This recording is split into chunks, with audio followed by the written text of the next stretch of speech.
Genshin Impact Books, A Drunkard's Tale, Volume 1. In the lands where the dandelion wine flows like a river, tall tales have a way of spreading far and wide, following closely in the wake of the whiff of wine. Far-fetched fables are always sure to spread when boasted between burps by inebriated bar patrons. For these stories share something in common with the slurred speech and seasickness-inducing swaying that so often accompanies them, which is that, despite being clumsy and awkward, they are also highly entertaining. Legend has it that there was once a famous drunkard in Mondstadt.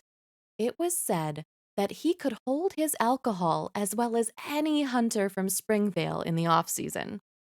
And yet, still he would drink till he was drunk.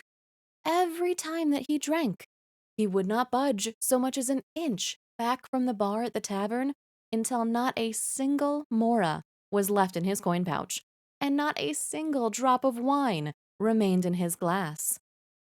One night, this drunkard was doing his best to stumble home after a particularly satisfying session of especially heavy drinking. A combination of his spinning head, blurred vision, and zigzagging stride served to navigate him towards a forest populated by wolves. Today, of course, wolvendom is presided over by the great wolf king of the north, and the ominous atmosphere that emanates from inside the forest is sufficient to deter most sober-headed visitors from approaching the area. According to the elderly hunters, the Wolf King gathered the spirits of the wolves there to prevent outsiders from trespassing into territory where they are not welcome. But this was an age long before the Wolf King, and the Northwind had descended upon that forest, bringing order and peace to the wolven race. At that time, the forest was a perilous place where wolves fought for survival. A fierce blood feud between wolves played out deep inside the dense foliage, concealed from view and unbeknownst to any man. Least of all the drunkard, who had, by this point, managed to transport his drunken self quite some distance inside the forest. He stumbled forward in the darkness with that dogged determination that only drunkards possess, deterred neither by the tree roots that would trip him up every few steps, nor by the stray branches that would slyly slap him in the face from time to time. Before long, a pair of green eyes began darting through the forest, their gaze fixed on him, tracking his every move. Those eyes belonged to a lone wolf who silently pursued the drunkard from behind, all while musing to itself, "This is the most peculiar sight I have seen in all my life." No one had dared set foot in the wolves' forest in 100 years, be they a knight clad top to toe in shining steel armor, or a desperate fugitive dressed in rags. Even the callous nobles refused to exile their slaves there, for fear of inciting the wrath of the wild wolves and bringing unwanted trouble to their own territory. And yet, this odd fellow dares to stroll in here all by himself. How very strange indeed. The lone wolf pondered this strange phenomenon as it followed the drunken intruder through the forest, doing its best to ignore the stench of alcohol that was wafting its way. A Drunkard's Tale, Volume 2. It is a well-known fact that wolves have a far keener sense of smell than humans. Another way of putting this is that their noses are much more sensitive. Little wonder, then, that the stench of alcohol emanating from the wolf's now historically intoxicated prey was quite stifling and caused tears to well up in its eyes. "Oh," the wolf thought to itself. Having been born in the wilderness and grown up in the forest, the wolf had never had any contact with human civilization before this night. And though it had once caught the faint smell of wine wafting across Cider Lake, it did not know the scent's origin, less still understand the significance of that substance to humankind. Perhaps this peculiar fellow is a relative of the skunk, for it seems that he discovered my presence quite some time ago, and now means to poison me in an effort to secure his escape. The wolf pondered this possibility as it braced itself against the onslaught of alcoholic fumes, picked up its pace, and discreetly maneuvered its way into the drunkard's shadow, the perfect vantage point from which to inspect its prey. The wolf is a creature of caution and calculation. The drunkard, meanwhile, is a different sort of creature entirely. And yet, though wine tends to dizzy the mind and dull the senses, it sometimes affords its consumers the curious capacity to detect the subtlest changes in the direction of the wind. Perhaps this could explain how a bumbling drunkard, bumbling through the forest, was suddenly able to discover the presence of a wolf that had been stealthily following him the entire time. Or perhaps the alcoholic fumes given off by the drunkard were sufficiently potent to diminish the wolf's mental acuity, to the point that the wolf became less mindful of the terrain beneath its paws, the resulting sound of snapping twigs, thus alerting the prey to the predator's presence. Who's that? Don't suppose you know which way the toilet is by any chance? The bumbling drunkard rubbed his bleary eyes. Foul-smelling human, snarled the wolf. Who are you, and whence proceeds your stench? The wolf flared its nostrils, bored its fangs, and growled. Not only was the drunkard unafraid when he heard the wolf's gruffly voiced threat, but he even became quite animated. My friend, the drunkard replied. Clearly I've offended you somehow. Sorry about that. But anyway, Mondstadt tradition says you're not allowed to be drunk and bored at the same time. So, here we are, out in the woods on this glorious moonlit night. How about I tell you a story? His proposal was promptly punctuated by an almighty belch. Before this point, the wolf had no intention of listening to the belching buffoon's drunken ramblings. In fact, it was poised to deliver a fatal blow to its prey by lunging for the neck, sinking its fangs in, and tearing his throat clean out. But the drunkard's belch blasted a further bout of fumes in the wolf's direction, assailing its nostrils with such force that it ruined the wolf's appetite entirely. Grudgingly, the wolf agreed. Grrr. Perhaps I'm not so hungry after all. Let's see what nonsense tale you have to tell. The drunkard stretched out his arms and let out a loud yawn, disturbing a few dandelions in the process. And with that, the drunkard began to tell his tale. A Drunkard's Tale, Volume 3. Legend tells of a lone wolf that roamed a barren wasteland far, far away. Once, he had been king of his pack, leading them in the hunt, in battle, and in search for a home. Now, the sole remaining legacy of those days were the scars that covered his body. He has led the way as they ran across open plains, navigated through abandoned ruins, and passed through the domains of monsters and the Seelie. The wasteland was a cruel place. The Wolf King grew older with each passing day, and the other wolves gradually dispersed. As time went by, the wolf pack's history faded into distant memory, until finally only the aged Wolf King remained the sole survivor of its pack. This wasteland is said to be a land beyond the dominion of the deities, inhabited only by the grotesque, ghostly remains of fallen gods, where the former palaces of the Seelie now stand empty. So, when the solitary old wolf passed by a gray palace and heard the sound of music coming from within, it caught its attention.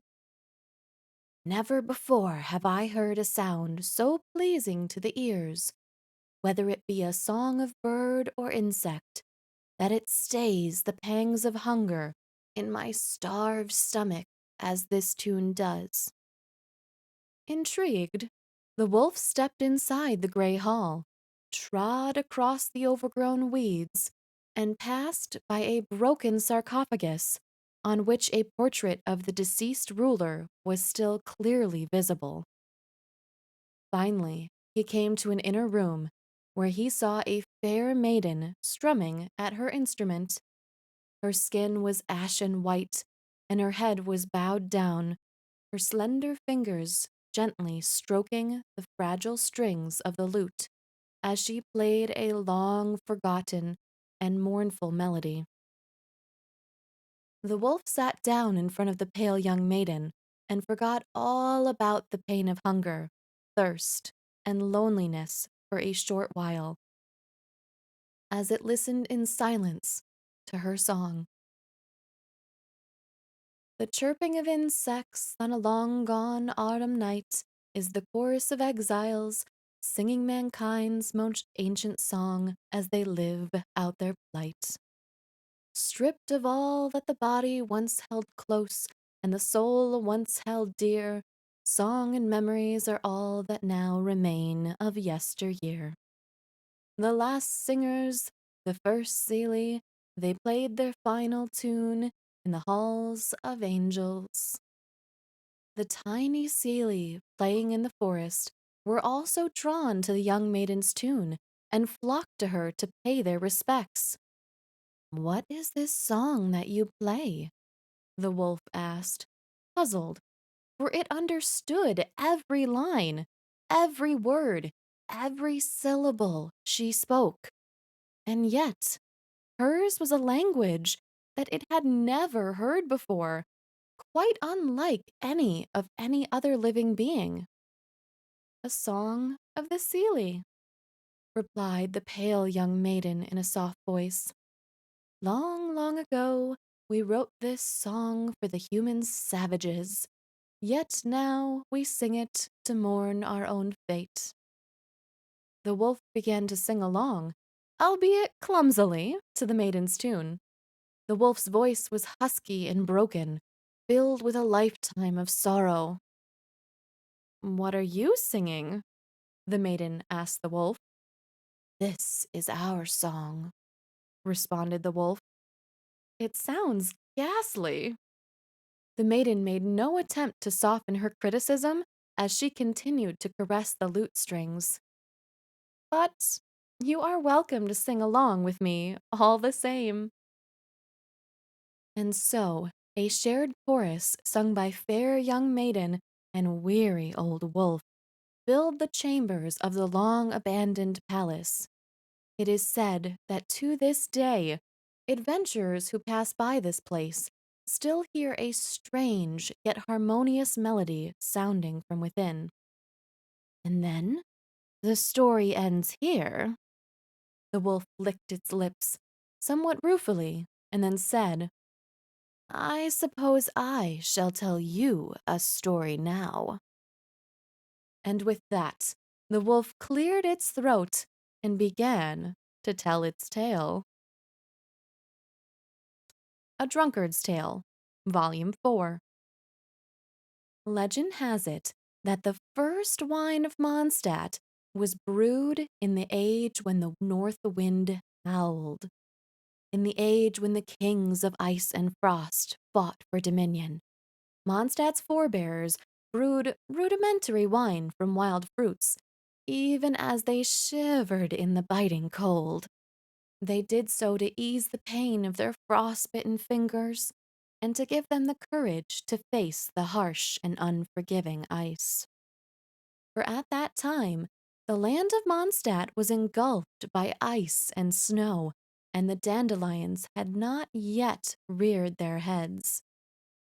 It is said that the first person in Mondstadt to discover the craft of wine brewing was a grossly negligent guard. In a tribe beset by blizzards on all sides, it was the unenviable job of the hardy hunter gatherers to stock the storage pits with food, and it was the guard's task to guard against intruders. The sight of a human intruder was a rare one indeed in that harsh environment. But there were other creatures who could better withstand the cold, and they would burrow underground to reach the food stocks.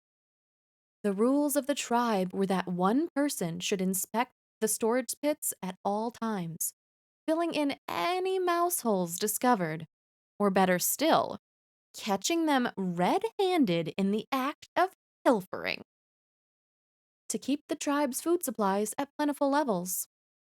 At that time, the damp, dark caves needed constant care and attention to prevent the food they held from going bad and rotting. On top of this, the mischievous little creatures that hid away out of sight would sometimes play pranks on the guards. One day, a wily wind spirit noticed that the grossly negligent guard was once again being grossly negligent. So, the spirit took the form of a fox and crept into a pile of wild apples. There, it caused yeast to grow, ripening the apples and causing them to ferment. The grossly negligent guard was ravenous when he returned and elected to partake of one of the apples. The mellow taste of fermented fruit delighted his body and his mind. Immediately, he took animal hide and squeezed the juice from the apples, creating wine. The grossly negligent guard, who first invented brewing in the age of ice and snow, also became Mondstadt's first drunkard. It is said he was the first person ever to fall into a drunken dream. In his first drunken dream, he drunkenly dreamt that he had become a lone wolf. Somewhere in the long lost past, or possibly the far flung future, he fought fang and claw with rival wolf packs, battled with humans for food in the midst of a raging snowstorm, and met the first Seelie. The tribe dwelling human and the pack dwelling wolf could not bear to live in solitude. This newly brewed wine served to bring man and wolf together in their dreams. But their attitude toward those dreams were poles apart. The human, who knew only the wind and snow, yearned for the wasteland where the lone wolf runs freely. But the lone wolf, who was fearful of the human's desire, it could not understand why this human was captivated by dangerous illusions and sought hope from within them.